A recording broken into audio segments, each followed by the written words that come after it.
Seeing London's top attractions in one day solely by foot. We start at the famous Beatles crossing on Abbey Road, and from there take the route towards Hyde Park, bypassing cricket's most famous stadium, Lord's Cricket Ground, and making it to Baker Street, where we have the Sherlock Holmes Museum and Madame Tussauds. Keep walking down, and we pass through Oxford Street and Marble Arch to get to Hyde Park. I took a nice long walk around Hyde Park to see the Albert Memorial, Royal Albert Hall, and Kensington Palace Gardens.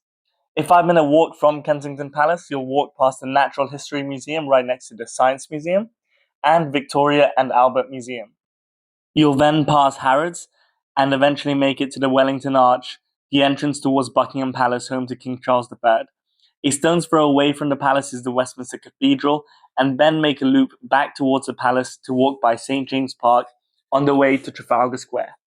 From here, I made my way towards the Horse Guards, saw Downing Street, home to the Prime Minister, and then made it to Westminster Abbey, right by Parliament Square, where there are statues of Sir Winston Churchill and Nelson Mandela, and also next to the Houses of Parliament and Big Ben.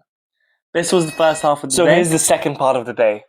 Upon crossing Westminster Bridge, you see the iconic London Eye and walk along the Thames, past Gabriel's Wharf for stunning skyline views.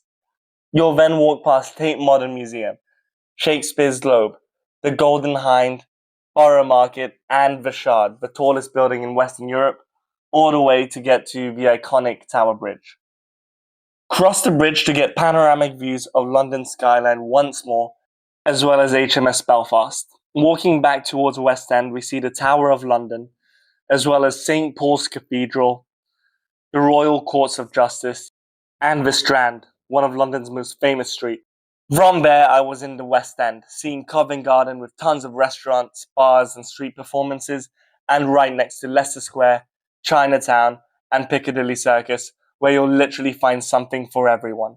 At this point, I started to make my way towards the end of this walk, going up Regent Street to Oxford Circus, into Regent's Park, and finally finishing up a long day's walk at Primrose Hill. 32 kilometers later, 6.5 hours nearly of walking today, we made it to the final destination, Primrose Hill, with beautiful views of the London skyline. Who's doing this with me next time?